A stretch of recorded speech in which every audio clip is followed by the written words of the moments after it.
से उम्र 90 बरस, झारखंड राज्य स्थित रांची के हटिया धुरबा स्थित गांधी आश्रम से हम तमाम देशवासियों से, खासकर बिहार वासियों से बड़े भारी मन से, दुखित मन से, अश्रुपूरित नेत्रों से बापू के प्रतिमा के समक्ष खड़ा होकर आपसे निवेदन करना चाहते हैं कि ये हमारा देश सदियों गुलामी के बाद आज़ाद हुआ है।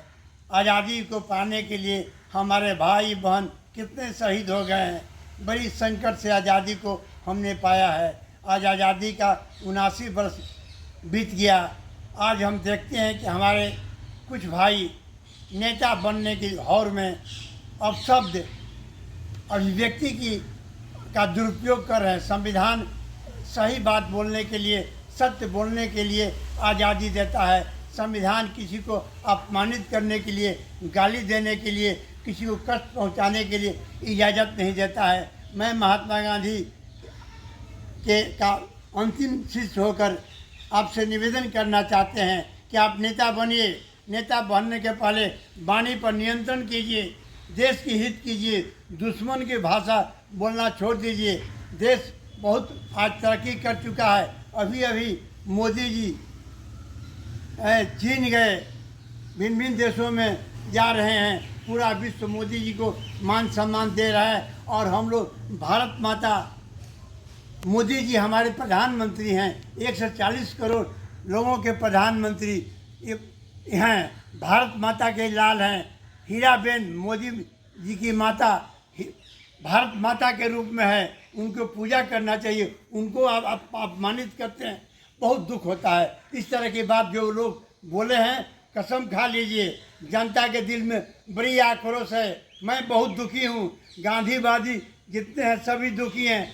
जितने आज़ादी के लिए देश में शहादत दिए हैं, उनकी आत्माएं तड़प रही है। मैं आपसे निवेदन करना चाहता हूँ बहुत विनम्रतापूर्वक कि आप नेता बनिए। नेता बनने की क्वालिटी के लिए कहीं ट्रेनिंग लीजिए, बोलना सीखिए, अच्छी वाणी बोलिए। दूसरे में दुर्गुण ढूंढते हैं, अपने अंदर देखो परगुण अपना दोष, दूसरे में गुण देखिए, अपने दुर्गुण को दूर कीजिए। आज़ादी को अक्षुण्ण रखने के लिए आपको सोचना चाहिए। ऐसा कोई बात मत बोलिए जिसमें देश में सामाजिक व्यवस्था, समरसता, भाईचारा टूटे। मोदी जी ऐसे महान नेता का सम्मान पूरा विश्व कर रहा है, हमें भी करना चाहिए।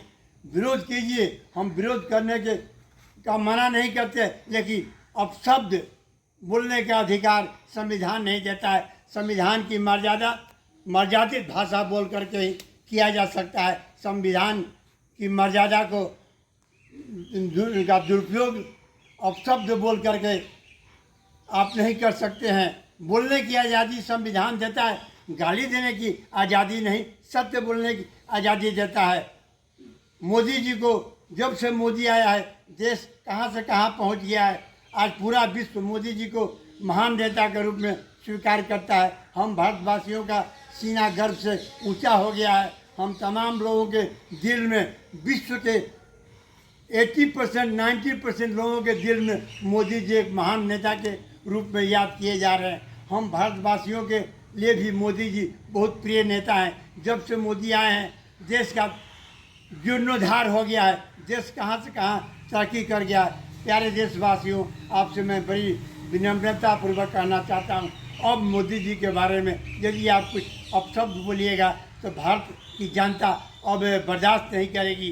कि हम आंसुपूरित नेत्रों से कर रहे हैं, भीतर में आक्रोश है, दुख है। इस तरह की भाषा कोई भी आदमी न बोले। हाँ, आप बोलिए, लेकिन सत्य बोलिए, मीठा बोलिए। दुश्मनी आप विरोध करना विरोध कीजिए, लेकिन मोदी जी से महान नेता अभी देखा कौन ऐसा देश है। रूस, चीन, जापान, जर्मनी, फ्रांस, अमेरिका को ठेंगा दिखा दिए। पूरा विश्व मोदी जी को इज्जत दे रहा है। देश के 50 करोड़ 60 करोड़ गरीब जो आज तक भूखे मर रहे थे, सबको आज़ादी देकर, जीवन में खुशी देकर देश को कहाँ से कहाँ पहुँचा दिए। प्यारे देशवासियों, आपसे प्रार्थना है, मोदी जी देश बोलिए, मोदी जी की निंदा मत कीजिए। मोदी जी की निंदा करना भारत माँ की निंदा करना है। मोदी जी की माँ को गाली देना भारत माता को गाली देना है। 140 करोड़ जनता की माँ को गाली देना है, इस तरह का आप शब्द बोल करके आप अपना प्रतिष्ठा रुतबा समाज में मत गिराइए। बोलना सीखिए, वाणी पर नियंत्रण रखिए। क्रोध करके आप नेतागिरी नहीं करते हैं। प्रेम और मीठा बोलकर सबका दिल जीतिए, अच्छा बोलिए, सही बोलिए, सत्य बोलिए, सत्य के साथ रहिए। गांधी जी की बात मानिए। जीवन में सत्य और अहिंसा के मार्ग पर चलकर ही आप नेता बन सकते हैं। जय हिंद।